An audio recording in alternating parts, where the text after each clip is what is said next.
Dalam nama Bapa dan Putra dan Roh Kudus. Amin. Allah Bapa yang Maha Pengasih, kami kembali datang bersyukur kepadamu atas cintamu yang berlimpah dan tiada berkesudahan dalam hidup kami.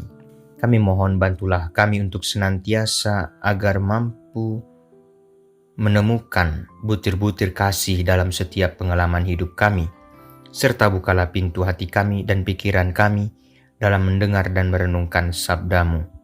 Semoga kami dapat menemukan cintamu lewat sabda dan permenungan, serta kami mampu mewujudkannya secara konkret dalam kehidupan sehari-hari, dengan pengantaran Kristus Tuhan dan pengantara kami. Amin.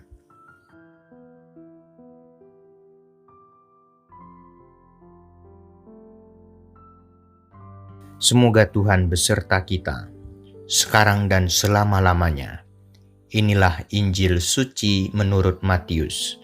Dimuliakanlah Tuhan. Sesudah itu naiklah Yesus ke dalam perahu lalu menyeberang. Kemudian sampailah ia ke kotanya sendiri. Maka dibawalah orang kepadanya, seorang lumpuh yang terbaring di tempat tidurnya. Ketika Yesus melihat iman mereka, berkatalah ia kepada orang lumpuh itu, "Percayalah hai anakku, dosamu sudah diampuni."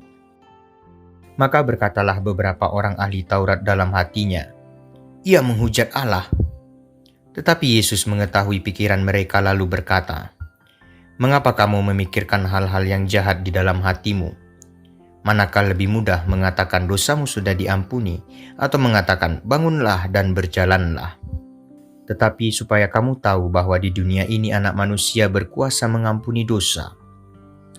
Lalu berkatalah ia kepada orang lumpuh itu, "Bangunlah, angkatlah tempat tidurmu dan pulanglah ke rumahmu." Dan orang itu pun bangun lalu pulang. Maka orang banyak yang melihat hal itu takut lalu memuliakan Allah yang telah memberikan kuasa sedemikian itu kepada manusia. Demikianlah sabda Tuhan. Terpujilah Kristus. Saudara-saudari yang terkasih, cerita dimulai ketika beberapa orang dengan penuh perjuangan membawa seorang yang sakit lumpuh yang terbaring di tempat tidur ke hadapan Yesus.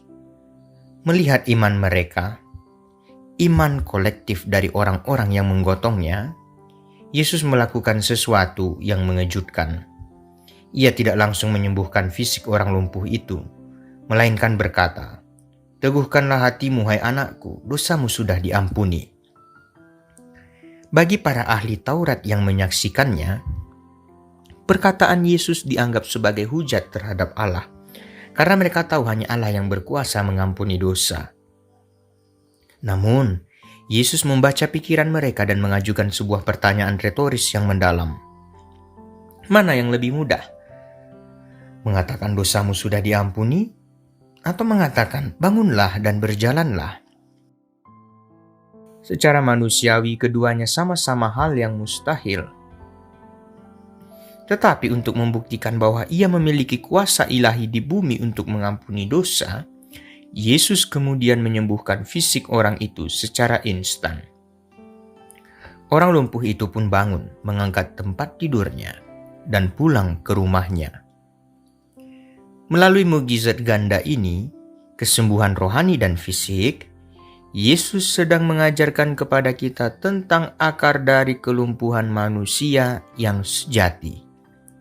Seringkali kelumpuhan terbesar dalam hidup kita bukan terletak pada fisik, melainkan pada jiwa kita yang terbelenggu oleh dosa, rasa bersalah, kepahitan, dan keputusasaan. Kesembuhan fisik adalah sebuah berkat, tetapi pengampunan dosa adalah sebuah keselamatan kekal.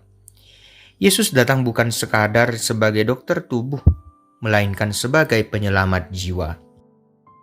Renungan ini juga menyoroti pentingnya komunitas iman. Orang lumpuh itu tidak bisa datang sendiri kepada Yesus. Ia membutuhkan tangan-tangan sahabatnya yang penuh kasih dan iman untuk menggotongnya. Kita pun dipanggil untuk menjadi penggotong tanduk bagi sesama kita yang sedang lumpuh secara rohani, emosional, dan ekonomi. Membawa mereka mendekat kepada Kristus melalui doa dan tindakan yang nyata. Ketika dunia melihat kuasa pemulihan ini terjadi, seperti orang banyak di Kapernaum, kita semua akan memuliakan Allah yang telah memberikan kuasa sedemikian besar kepada manusia.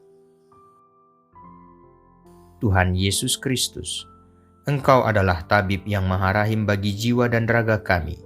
Kami bersyukur karena melalui sakramen-Mu, Engkau senantiasa mengulurkan tangan untuk mengampuni dosa-dosa kami dan membebaskan kami dari kelumpuhan batin. Sembuhkanlah kami ya Tuhan dari segala ego, kebencian, dan keputusasaan yang mengikat langkah kami. Jadikanlah kami pula pribadi yang peka, yang siap membantu menggotong beban sesama kami yang lemah, agar bersama-sama kami dapat bangkit berjalan memuliakan nama-Mu yang kudus, kini dan sepanjang masa. Amin. Semoga Tuhan beserta kita, sekarang dan selama-lamanya. Semoga kita sekalian dilindungi, dibimbing, dan diberkati oleh Allah yang Maha Kuasa, Bapa dan Putra dan Roh Kudus. Amin.